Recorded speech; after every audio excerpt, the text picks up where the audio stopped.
FSN Radio. It's all about what's next. Go to financialsurvivalnetwork.com and sign up for your free weekly newsletter. You'll also get 3 free reports. The Financial Survival Network. It's all about what's next. Welcome, and you are listening to the Financial Survival Network. I'm Kerry Lutz. It's 9/18/18. Look that up in your numerological charts. Very significant day because when you add them all together, it comes out to 9. And I don't know what that means, but I think it means something.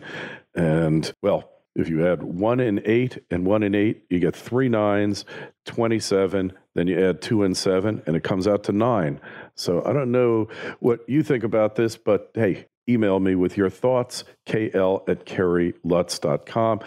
And next, we've got Gerald Celente with us of trendsjournal.com. Gerald, welcome back. And what do you think of the numerological significance of today? Well, if a train left San Francisco going 80 miles an hour and the conductor wore a blue hat, another train left St. Louis going 70 miles an hour and the conductor wore a green hat, what would those numbers add up to with 2018 and minus 73? I think it would add up to a $15 minimum wage. The fight for 15, that's what I think. All right, there you go. But we're looking at the Middle East situation, and probably most of you aren't even aware of it, getting more and more dangerous by the minute. Supposedly, the Syrian government shot down a Russian transport plane, but they were shooting at an American or an Israeli plane. Nobody really knows what the story is here, but is it a reason to be concerned about what's happening there, Gerald? Yes, it is. It's very much to be concerned about. Because, you know, the United States supporting the terrorists, ISIS's, over in Syria, who they call the moderate rebels, but that data shows that most of them aren't, particularly in Idlib, where they are now. It's confirmed that they're the radical element of ISIS. That's the last stronghold in Syria. So Obama, when he said when Russia got involved, was several years ago, when they were invited in by the Assad government, Obama said that they would be stuck in a quagmire. I guess he was wrong again, because it looks like victory is at hand. Israel is very much against this. So is the United States and Saudi Arabia. And the United States, Saudi Arabia, and the coalition of the killing were behind the initial overthrow of Assad. So it was also reported last week by the Israeli press and confirmed by their government, the military aspect, that they've fired in some 800 missiles into Syria over the past few years. So, you know, this is an escalation of tensions, and they're saying that the Russian plane that was shot down, that the Syrians were firing at missiles coming in, either coming from, the Americans denied it, but a French ship or Israeli F-16s.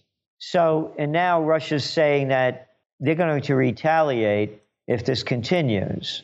So the escalation of war in the Middle East is ramping up, particularly as the United States, Israel, and the Saudi coalition strike up more and more rhetoric against Iran. And now with Trump's sanctions on Iran and the oil sanctions to go into effect in November, this is going to have not only geopolitical implications, but serious economic ones as well. So let me explain. Yeah.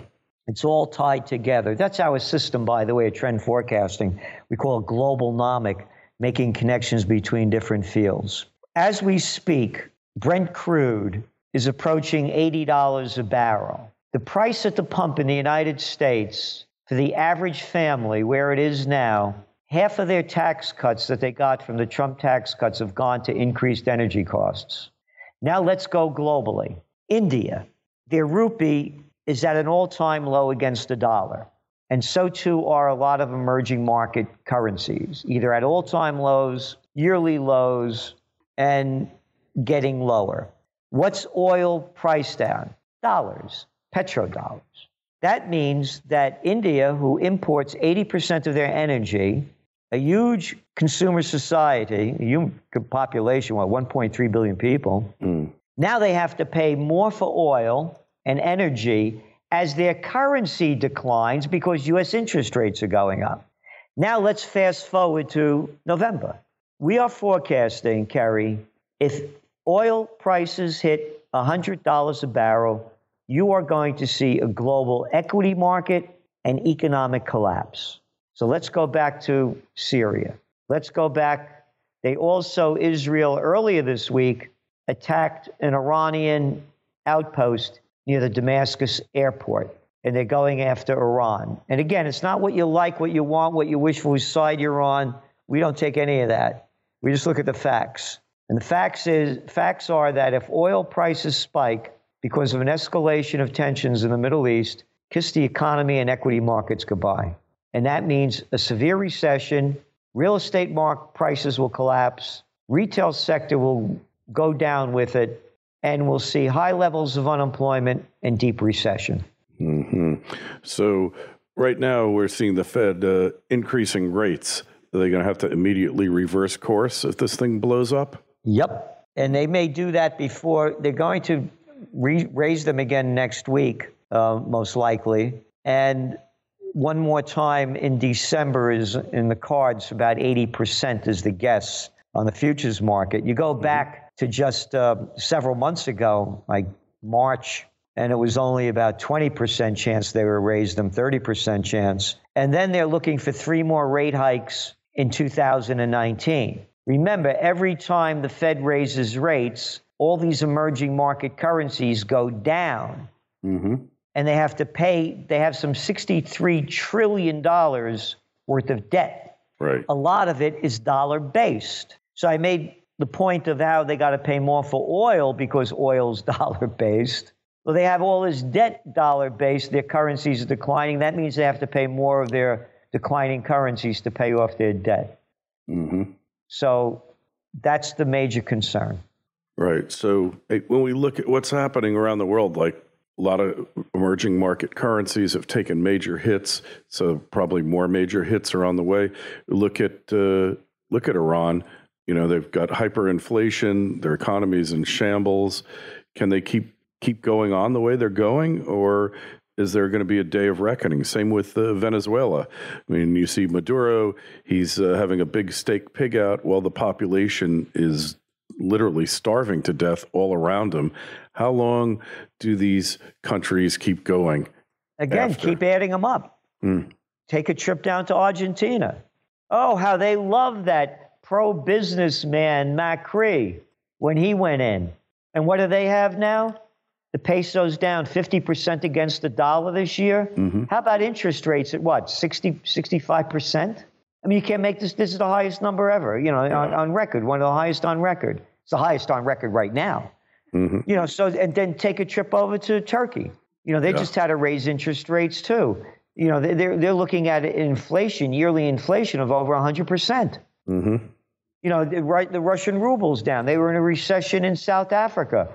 And the South African rand is way down. So it's around the world. And look at China. China's numbers coming in for investment, particularly in infrastructure investment, general investment, is at the lowest level since they started recording the numbers in 1992. So it's not only these governments of Maduro or Khamenei of Iran, or Rouhani, whoever's running the show, it's all over. So and that's what we're saying, that we're at a critical point here. You cannot take an oil shock. And you go back to Venezuela. I mean, even, you know, with oil prices up, their economy is way down because so too is production. And it's a mess. It's a total mess. Definitely a mess, for sure. So, and nobody is looking for solutions either. What's the solution? War? No, there's no solution. You know, the solutions are, you know, they're domestic problems. You know, I tell people, you want to solve the problems of other countries? Take a look at your family.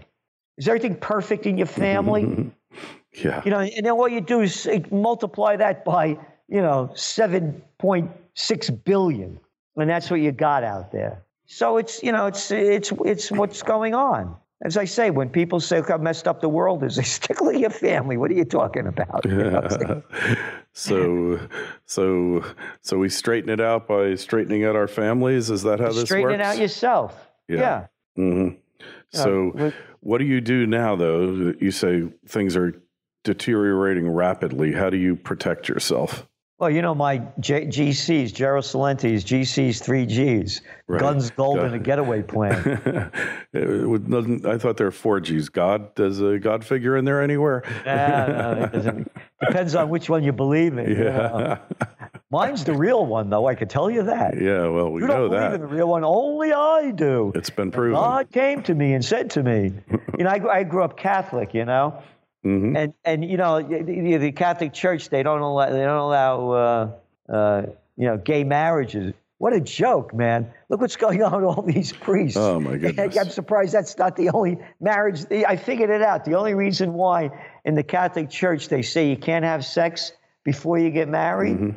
the priests didn't want any competition. Yeah. What a joke this thing is. It's a scandal. Yes. Sure. I mean, I don't want to hear about anybody's religion. Keep it, anybody believe in what you want to believe in. It's like telling me about which political party you believe in. I get a kick out of all these, I'm 15 minutes away from Woodstock, New York. I'm here in Colonial Kingston. Right. And all these liberals, these quiche-eating grins and their balsamic smiles, they all hate Trump. I hate that. I hate everybody that hates him. The people that like him, they're out of their mind. Oh, yeah, but you like Obama, don't you? Don't you say anything bad about Obama. Yeah. Oh, you like, quote, I'm really good at killing people. 4,000 dead with drone strikes, quoted in the book Double Down. Mm-hmm. No, I know what you love about Obama. You love how he destroyed Libya. Yeah. Along with, quote, if only women were in charge, Hillary Clinton, Samantha Power, and Susan Rice. No, I know you love Obama because Obama got into office and said, folks, by next year, his first day in office, we're going to close Guantanamo. Oh, but he couldn't do that. Oh, no, but he could launch the Libyan war. He could do a troop surge in Afghanistan at 33,000 troops. Didn't convict one criminal for the banksters and said he was. Oh, and how about Syria? Isn't it beautiful over there? You could thank Obama. Don't say anything bad about Obama. Don't say anything bad about Obama. What a bunch of low-life, little gutless, courageless liberals are. And how they love John Insane McCain, the warmonger in chief. Yeah, he was the worst. Not to talk ill of the dead. Dead or alive. You call them out when they... Exactly. I called McCain a phony, that he wasn't a war hero years before Trump did it. Yeah. Yeah, and all the damage this guy did. And he was out there. A war he didn't love.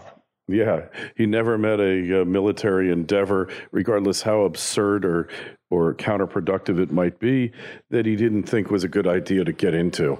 And all because he had experience getting captured as a POW and having 3 plane crashes.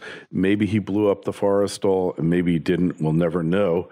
But he didn't exactly have an illustrious record, put it that way. No, and they celebrate him as a hero. How about the other 2,000 or so POWs?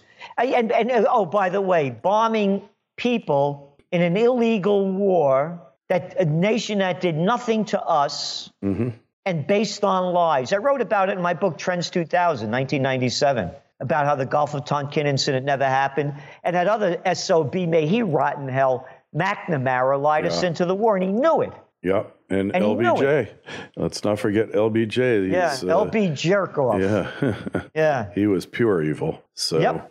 So that would be like me asking you, suppose a German soldier in the Third Reich who murdered people, a pilot that dropped bombs throughout Europe and Russia, where they killed, 20 million Russians? Mm-hmm. And destroyed Europe, much of Europe. And that German soldier, the Third Reich, gets captured, and he's a POW. Does that make him a hero? Yeah. Good analogy. I like that. So looking ahead, so we got our 3Gs and maybe our 4G. Hey, what about 5G cell service? Is that something we need to be concerned about here? Boy, Gerald? you're not kidding. It sounds really like it's going to fry everybody's brain. Yep, they're already fried already. Yeah, like they needed anything more. Yeah, no, I don't carry a cell phone. I did research on this going back to the mid-'90s when I did work for the Cellular Telecommunications Association. And I was reading about the dangers of cell phones back then, and we've been writing about it in the Trends Journal issue after issue. Yeah. The reports coming out how deadly these things are, so I don't even carry one. But yes, the 5Gs are going to be more deadly as you have that, radioactive waves shooting into your home on a neighborhood near you as they put up these towers right across from your house. Yeah. So, probably this crop of cell phones not as bad as the original ones. They had much more powerful transmitters then. Yep. And but I don't see like using a Bluetooth earpiece as being like a solution for this. Use the speaker and hold it away from you. Probably makes more sense than anything else. But but even carrying it, Yeah. Well, the Wi-Fi, we're being bombarded with radio waves more and more. It's gotten more and more intense. Yep. Really, I don't have Wi-Fi in my offices. No Wi-Fi? Nope. But is the signal coming in from any neighbors? That's the thing. Well, you're getting it anyway. They, of course, but I'm just saying I don't have it where we are. Right. Yeah. Well, hey, my computer here is directly wired into a router into the internet. Yep, and, that's what I have as well. Probably better. So 5G, like how do we get accurate information on its alleged hazards? Can we find someplace that's really telling the truth about it, that doesn't have an agenda and, either pro or con, but at least get the accurate info on it? No, because what they're doing is they're censoring everybody. Look what they've done to Alex Jones. Yeah. I mean, look at that. Look at that video that came out of the Google elites crying when they found out that Hitler lost. Yeah, you needed to pass out the Xanax and coffee for those people, and they were despondent. They were totally despondent over her loss, and I don't quite get it. I would never be that involved in an election where I would be depressed, maybe for 15 minutes, and then realizing life is going to go on regardless. But what is going on in these people's minds, Gerald, that they could act like this? Like the pictures at Hillary headquarters on election eve, all of the reporters, you just go into YouTube and Google Trump won, and you see dozens and dozens of reporters who are really just apoplectic and are losing it on air. And I mean, for me and for you, it was no surprise. We were calling this a long time before. Yep. I knew it in July of 2015 that he was going to win. But then when he actually does, and then you wonder, is it really a battle of the votes or is it a battle of the vote fixers? How do you win an election? Through voting or through vote fixing? That's what I want to understand. And there's a lot of opinions on that, but I don't think you can win an election without the vote fixers now. Well, no, you're right. And it's becoming more and more dominant by again, you said, how do you find out true information? They're blocking it. And you're not allowed to pass it on either. They'll block that. So it's fascism. It's the merger of state and corporate powers. Free speech is dead. So too are many of our other constitutional rights. And those aren't reporters, by the way. Yeah. You got the word wrong. Oops. They're prostitutes. Yeah, prostitutes. Yeah, they get paid to put out by their corporate johns and their Washington whoremasters. Yeah. Well, there's very little real reporting going on. Just you go back, like Jack Anderson seemed to be a real reporter. Maybe he got manipulated on occasion. I don't doubt that. But he seemed to actually have a desire to report real news and dig it up. But nowadays, there's very few people. There's a few here and there. But then, they get harassed and kicked off their station and they wind up writing like Cheryl Atkinson for an obscure website someplace, right? Yep. Look at me. I mean, I used to be on everybody. I know.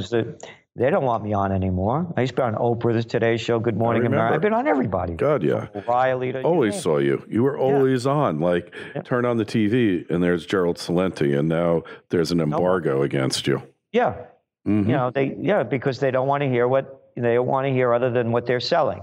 Yeah. So they're not giving news or information. They're giving opinions and their belief systems. So again, when you saw about when McCain died, you have these great man, a hero. You're not supposed to say that as a journalist.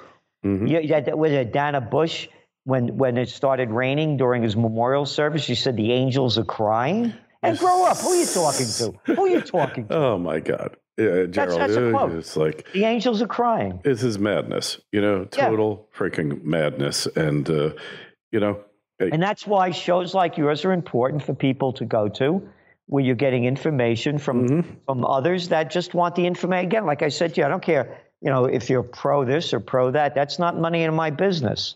I don't care what you believe in, what you think. Here are the facts. Yeah. And if you put these facts together and add them up, this is how we see them playing out. Exactly. And that's our business. We as the facts are accurate as they can be, they're distorted as well many times, but not all the time.